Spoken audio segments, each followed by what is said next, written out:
You know about the Moors? Yeah, well, from what I've heard about them, it felt like they were the first, like, they were black, right? Like, they were like black. A black tribe. They were black. But they also went through a lot of persecution as well, right? Well, basically, they developed Europe in a lot of different countries. They were rulers, emperors, and kings of Europe. And today they depict them to be Arab brothers, but they were actually black brothers, African brothers. And so they taught the European civilization. A resensitization of history too. Like, a lot of people who are darker skin tones, when you see statues of them, they kind of lighten them, or they kind of, he who controls history kind of, you get to, it's usually whoever who's conquered and who the winners kind of rewrite the story, right? You ever see Jake Paul visiting the Vatican or some shit like that?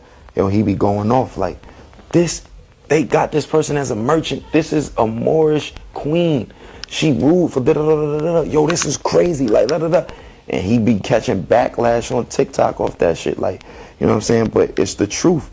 The truth of the matter is people get caught up in colorism. And history is history. And the thing is just how to depict or differentiate rewritten history, untold history, and what really fucking happened. And the truth is, what really fucking happened, some of it we'll never know.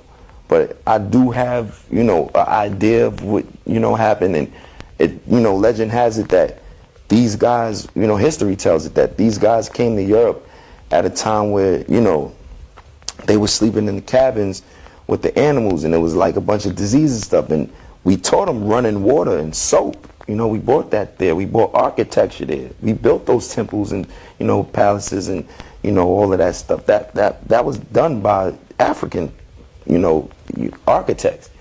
Not only that, taught them religion, taught them hierarchy, taught them, all of the essentials, eating with forks and spoons. Like, these are the things that was inverted and kind of stripped away from us. And I wear pearls because if you look at the Sardinian flag, right, it depicts Moorish brothers with their heads getting cut off. If you look at it, right, and their heads are cut off, and they had a blindfold on their eyes while their heads was getting cut off.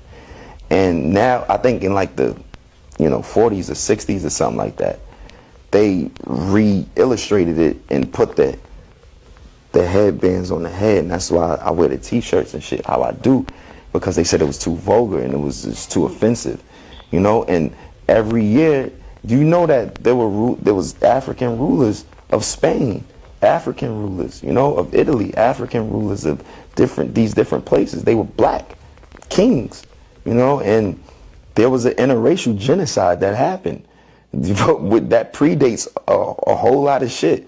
And what ended up happening is every year we see, alright, no freaky, pause, like no freaky, total disclaimer. You ever see porn and it be like white woman and a cuckolding husband with her black bull? Yeah. Bro, that bull is a representation of the black Moors being chased out of Spain. That's why every year you see those guys that look like Commodores, like in Spain, chasing the bulls down the block. Because that's a ritual, a celebration of when they chase the Moors and the kings out of Spain, bro. Yeah, and that's why they slay it at the end of the chase. You feel me? And so cuckolding comes from that day when they took the pearls off the man, put it on the wives and made it feminine. They took the kilts, made it feminine. And, pause, no freaky again. The men raped the black men in front of their own wives, and they made their wives rape the black men. And that's where, legend has it that cuckolding derived from, bro. This shit is twisted.